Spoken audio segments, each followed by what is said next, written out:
Welcome to the Black Writer Studio, a podcast presented by the Hurston Wright Foundation and hosted by Dr. Khadijah Ali-Coleman. The Black Writer Studio is dedicated to showcasing Black writers who are transforming the world today with their literary pen and creating a legacy for the culture.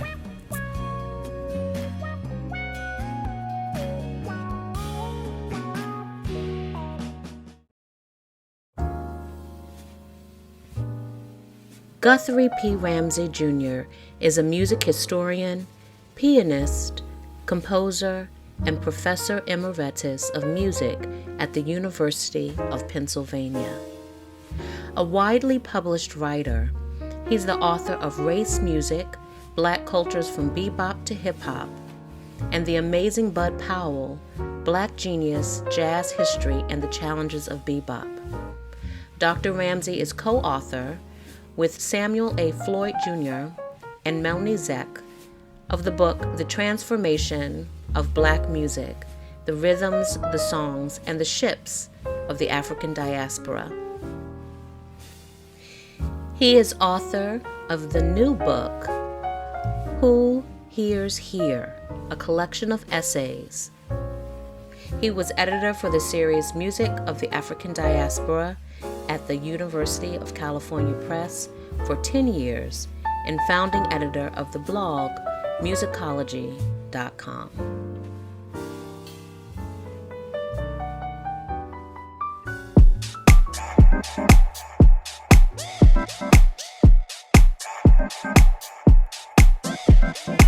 It's only right that I show you myself, and the dance gonna tell you about the rain. You know the feet gonna kick up all the dirt, and the dirt gonna tell you about the pain. And the sound only permeates the world, cause we rode on so many of its waves. From a land where they can barely handle one of the 12 bars and the blues from which I came, to re black in the stories of my blood, and the war for my kind of have a say. On the plane where most in the rooms told our stories through the white gaze. I love to see people chair dancing to the music. Is that you on vocals? No, the song is co-written by me and the rapper. Okay. And was produced by David Hackley. And background vocals and mixing and engineering by my music partner, Wavy Wilson. Ooh. And so it's a team effort. And, I wrote it and played some keys on it. Yeah, and sounds so nice. Thank you so much. So, oh my goodness. What a start. I love it. What a start to the interview. So yeah, you know about your house music and all music. So I was really excited about this interview because you're so multidisciplinary, and that's how I introduce myself to folks, because there's so many things. I look at creative expression as being something that you possess, and then the different avenues are the disciplines in which we express that creativity. So I just love the fact that you're a creator, you're a scholar, you're just all of these different, you wear all of these different hats. So welcome to the Black Writer Studio. Thank you. How many guests have started out like that? None. You are the first. And I feel that you are preparing me for a 2023 that's going to be so much brighter and beautiful than how 2022 has been. But what a start. I love it. I love it. So tell me about, let's start with you as this creative soul and this journey that has led you to being a music maker, but also a scholar of music. Where do you start? I began life as a musician and loving music and wanting to be a maker. I think I got serious at age 11, where I thought, okay, this is for me. This is really what fascinates me. This is what keeps me going. And then I, like many young musicians, I pursued it through high school, strategically being, and letting others, guide me into the right spaces, and continuing on into college. Although I didn't go straight to college after high school, I joined some bands and okay, you were a working musician. Yeah. Yes. Yeah. What was your instrument of choice that you started with?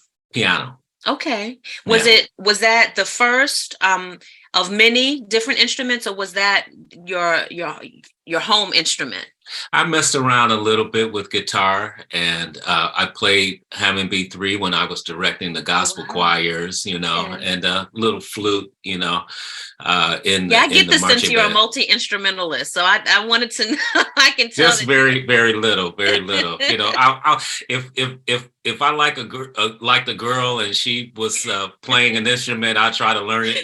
Just whatever. So it was, it's a thing. Thing about musicians is that it's really our portal, our passport to other worlds. It's our Yes. portal and passport to meet people Yes. and and to be in spaces that maybe we normally wouldn't be invited to. So That's yeah, so true. I've used music a lot of different ways. That's so true. My partner and I met in a band, and my partner of 20 years, and we were in a band, and he's a multi-instrumentalist, and he'll tell you the same thing. And that's why I want to know, when did the, right now, Questlove is very popular, because he is this renowned drummer and a part of a famous band, but he also has his hands in different productions as a filmmaker and as a historian. And you have this journeyed career as a musician. When was that turning point where you moved from being a performing artist to also widening your reach as a scholar? When did that happen?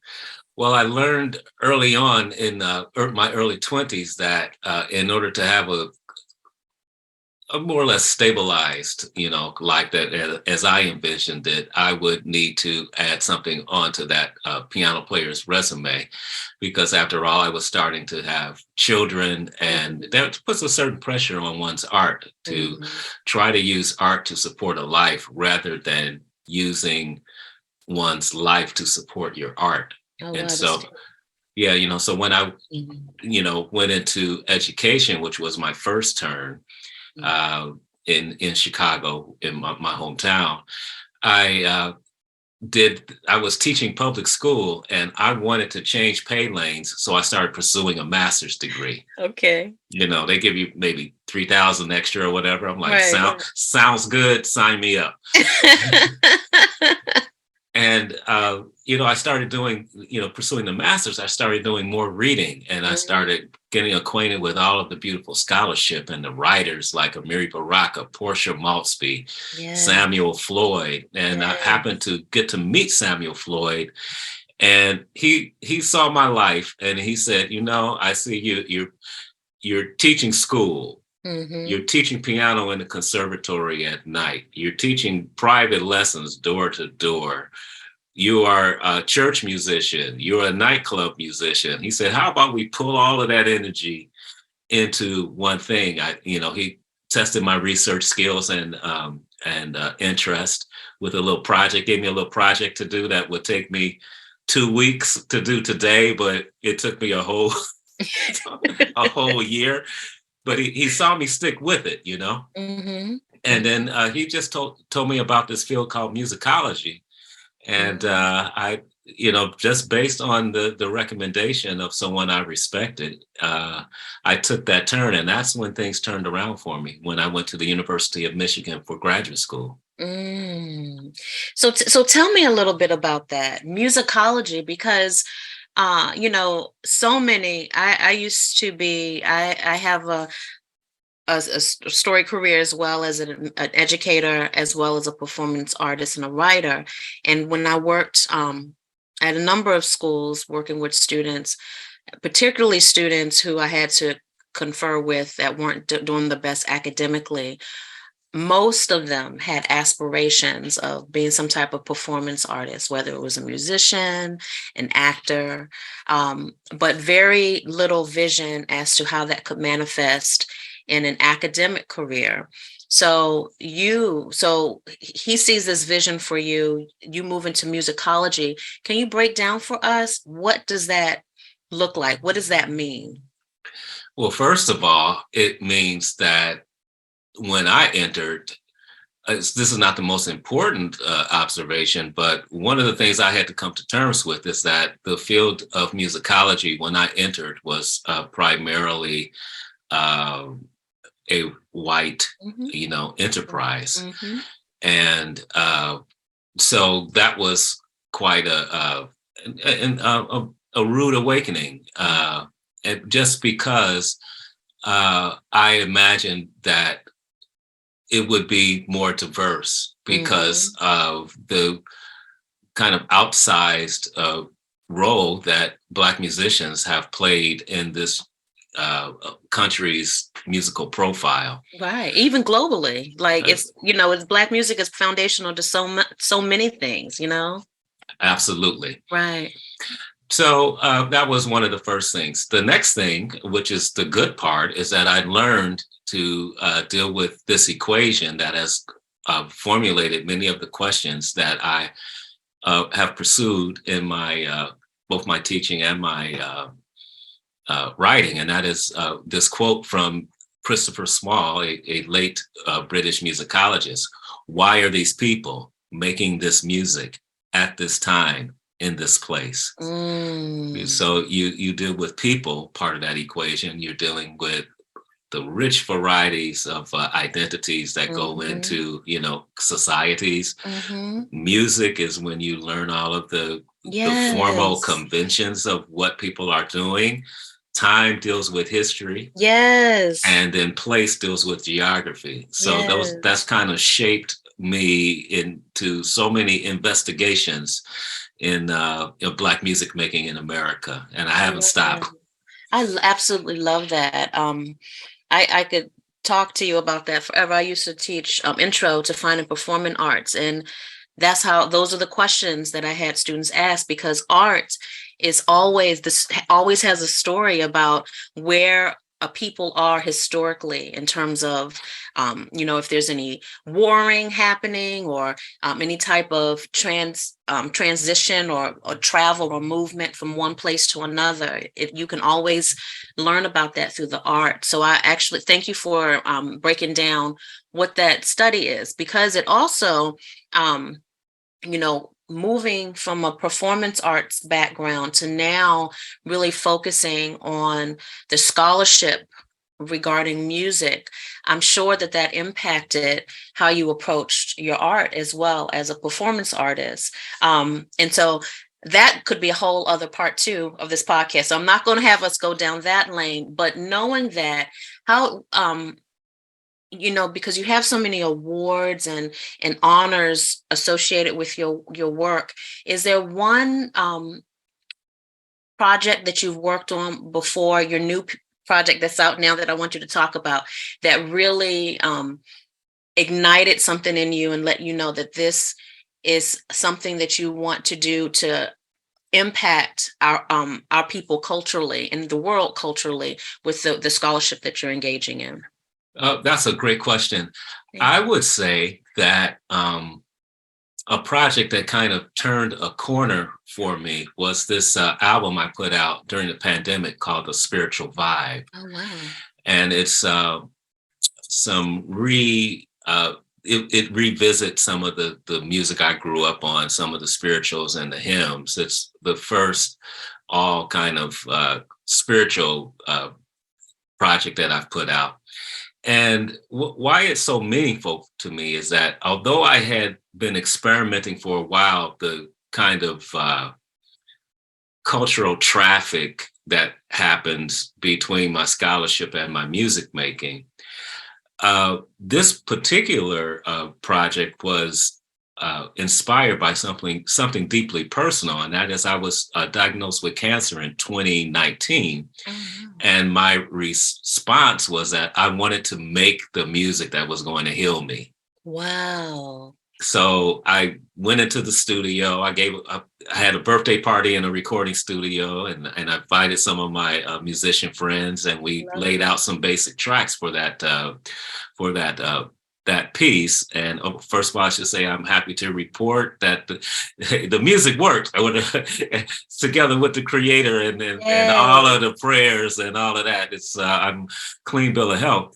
But This is what changed me, is that I was very honest about why I put that music in the world. Mm-hmm. I really love the music, first of all, and I could have just put it out there and say, hey, look at me, I can make some good music. Right. I hope y'all like it. But Right. it was really more about just being honest about my human experience and putting that out there as an intricate part of the work. I had done it in my scholarship before, and I had done it in my music before, Mm-hmm. but I had never just put it out there so directly as that. And the reception was just amazing.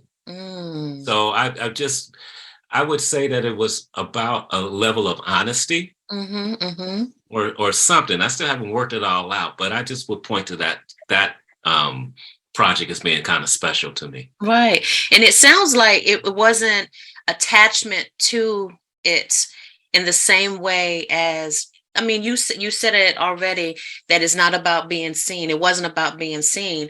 It's like your testimony. Like, this Absolutely. is something that you created to heal yourself, and you're sharing that with the world as an offering, more so than as, hey, look at me. This is like evidence of how this has healed me. That's so beautiful. Yeah, I was burning sage and growing tomatoes on the deck. Oh my goodness. I love that. I love that.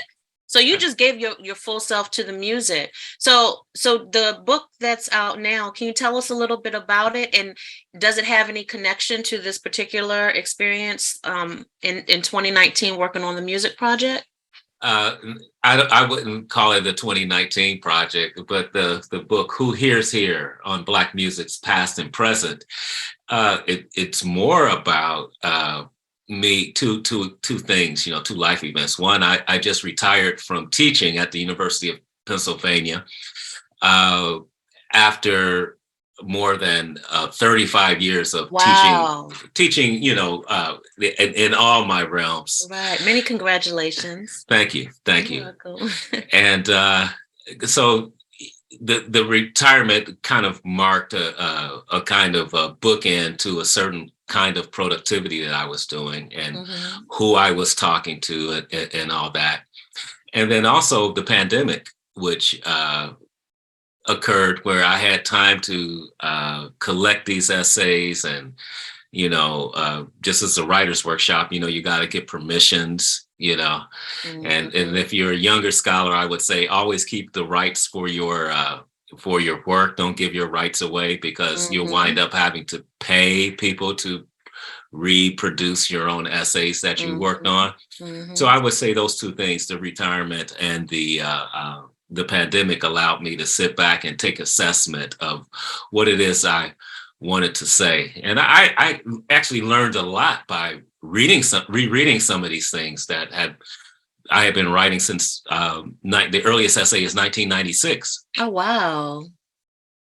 Wow. So can you give us a sneak peek? Is there any essay in particular that you that was the first, or set the tone or the theme for the project? Well, the title of the book comes from an essay that I wrote, "Who Hears Here?" On let me get the title exactly right, because of course I was trying to be as provocative as possible. Like it was a kind of a note to the field of musicology. So it was titled, "Who Hears Here? Black Music, Critical Bias, and the Musicological Skin Trade." And it was about this moment of multiculturalism in the humanities that exploded in the late 80s, early 90s. Yes. And people were looking for, basically colored bodies to populate their fields. Not too many, though. But what preceded the need or the desire for scholars of color and women to be included into the guild was this obsession with the music of Black Americans and new theoretical constructs to deal with the multicultural, affect that this would bring to the field. Well, as a young Black scholar, I was in the field, and there was this assumption that that I would be working on these issues, the recruiting and all of that. I was still a junior professor without tenure, and I was on these committees to be diverse and stuffing envelopes and this was before the digital. I was in college around that time. So this was actually also when CRT, because I know Derek Bell's writings were coming out around that time, focusing on, that's where that concept started to percolate, was in the late 80s. Because I know when I was in college, like maybe 91, 92, I read Faces at the Bottom of the Well. So yeah, that the moment, right? It was yep. It's just everywhere. I do. And I it's so crazy that you are even talking about this, because my first accepted paper in a journal was around that issue and just how it's so I'm not going to even derail what you're talking about, because I'm there and I remember that moment. And so you as a junior professor and seeing now, because it's trendy, and it's so funny because I think we're kind of in a space like that now, but it's a bit different. But I'd love to hear what your thoughts, how this essay was born in that moment. Well, I'm sitting there stuffing envelopes, and because that's what we had to do back then. Right. And I really cared about the work. I knew it needed to be done. So it wasn't like I was trying to get out of work, but I just felt like part of it was a gimmick in this, is that I was seeing other Black scholars who had dedicated themselves to those quote unquote causes and not getting the quote unquote real work done. I said, I'm not falling for this one. Yeah. I'm going to write in such a way that this form of activism is part of my scholarship and not this add-on that you do for committee work and service. So I tried to collapse this idea of service to this worthy cause within the scholarship I was putting out about music. And it got me the attention that, we're all in the field. You're trying to get people to hear your voice. Right. And so these early essays are about me trying to find a voice in the field of musicology and to make elbow room for those who would follow me, who wouldn't have to fight the same battles. Yeah. Yep. I love that. And I it's so timely, particularly now with, everything's diversity, equity, and inclusion, and these really specialized, trendy terms. And it, as Toni Morrison says, it really distracts us from the work of it has always been there. And so, new names, new mission, but it allows, So if that was I would say the sparking piece for this collection, what would you say will be the culminating piece in your essay collection that kind of moves us to some things that you've been thinking about that may not necessarily be so intrinsically linked to multiculturalism? Are there other themes that pop up in the book? Sure. I use the idea of collecting myself in through these essays, because I believe that writing is always about self-fashioning, even if it's about quote unquote objective scholarship, that oneself is a part of, you're performing yourself in your prose, and so I'm collecting all of the selves I was at different times and places, and writing these essays and trying to get on and looking back at them and saying, wow, why did I write this essay? Oh, I was invited to such and such to talk about this. And then I went through that whole thing. But I think the culmination occurs in the intro, when I had to reread all of these essays and look back and say, okay, what was I trying to do at that time in that place? What was I trying to say? And I had to make some kind of sense of it, that, this is one person, but there are many selves represented in it. I mean, there was a moment when, after I got tenure, I formed a band. That's when I started my band. Wow. I went back I back love to ground zero. talk about stress release. I love that. Yeah. I started writing, my music again, Yes. and I actually took a turn in my writing because I married an art historian and curator, Kelly Jones, who happened to be the daughter of one of my literary heroes, Mary Baraka.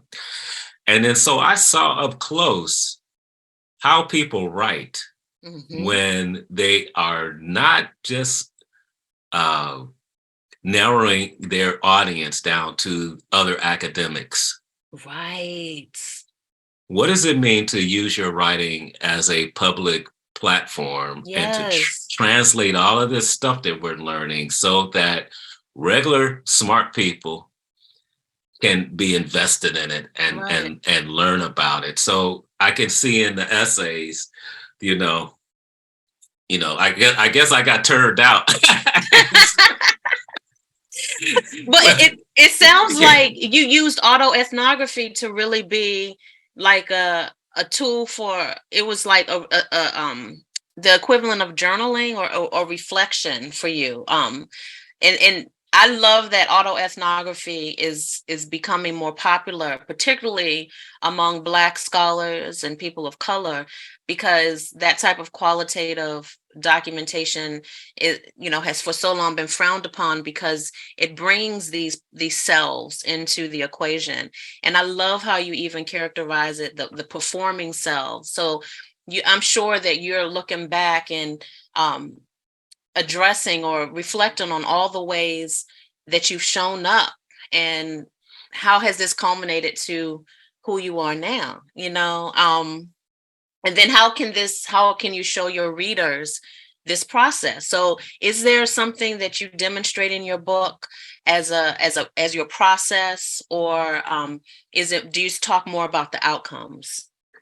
Uh, there is probably some process throughout it all because I like that autoethnography aspect of what you're talking about. Because my first book, Race Music, definitely uses my family of origin story, the migration narrative of my family's origin from the Deep South to Chicago. Mm-hmm. Excuse me, as a kind of organizing theme for through which I'm trying to understand the music that I was listening to as a scholar. And I think throughout my work, although you make a kind of grandstand about it in the earlier essays because you were making an intervention in an academic guild, which is one type of argument you make. Right. But when you open it up and start talking to a broader audience, you're not so much concerned with how your peers are going to vet it. You're thinking about offering things up that the public will become invested in and want to read further, listen deeper, and that. So I'm very clear about that in all of my writing. That sounds like a new methodology. Are we the first to, this seems like you're developing a new framework. That's exciting. Because even when you talk about your release in 2019 and the release of the music, and then this book follows, it seems like you're moving in this way where it's like a fusion of creativity and academia, which is definitely moves of possibly creating a new framework, or even how we look at knowledge creation. So I would really be curious to see where you are next year in terms of what you pulled from this book to be something that another scholar can come behind and say this framework that you've created. But tell me this in the book, and I'm telling our listeners now, I did not get a chance to preview the book before I have you on. So that's why I have all of these questions. I'm just itching to get my hands on it.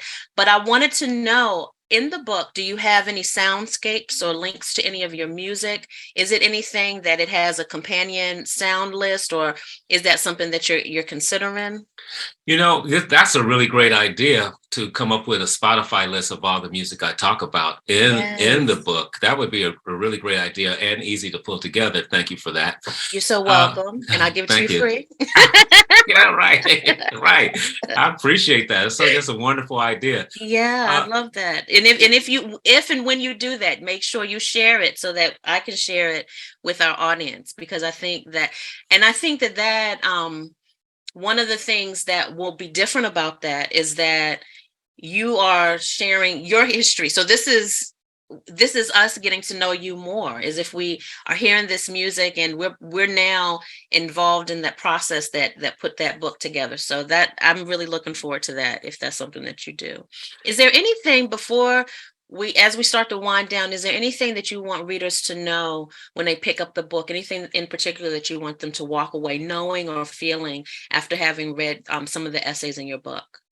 Well, my 94-year-old mother, who was educated in a segregated a school system in Valdosta, Georgia, and graduated valedictorian of her class, and didn't think that college was got a scholarship to Spelman College, but got married and had a baby instead, because that was her place as she understood it.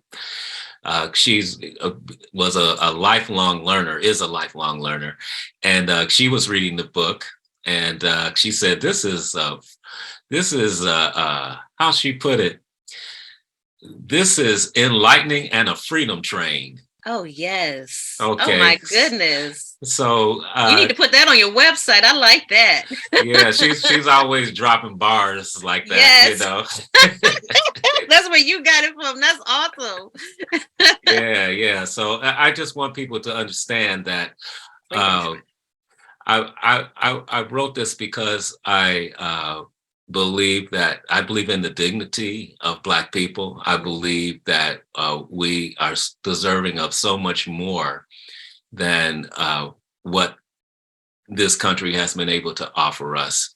Yes. And I believe our music, which was, by the way, one of the first ways in which we communicated our humanity to one another, and one that was recognized by the outside, world as significant, because it proved that we were more than chattel. Yes. Okay, that music was the thing that did that.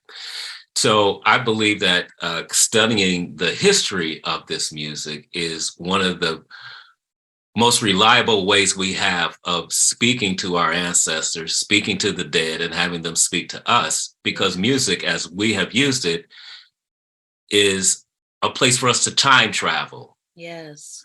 The music I've written today will be listened to by future generations and used as a time capsule to understand, why was this musician making this music at this time and in this place? And this is what this book is about. Wonderful. What wonderful final words. Tell us the title one more time, and tell us where you would like for us to listeners to purchase it. If there's a bookstore or a website, give us those details. Well, this book is called Who Here's Here. This is a beautiful cover by the visual artist Jack Whitney, an abstract artist that I knew and loved before he passed away. I love his work. This is a piece that he wrote that he made in homage to Bud Powell, another book I wrote. And you can purchase this book wherever you buy your fine books. You can order it online from the press, the University of California Press, or whatever individual bookstore that you use. And you can follow me on Instagram at Ramsey Music, Twitter on Dr. Guy Musiqology, and on Facebook at Guthrie Ramsey. Wonderful. Thank you so much for taking time out of your day to spend with me in the Black Writers Studio. It has been a pleasure and is meeting you and learning about your new work, and enjoy the rest of your day. Thank you.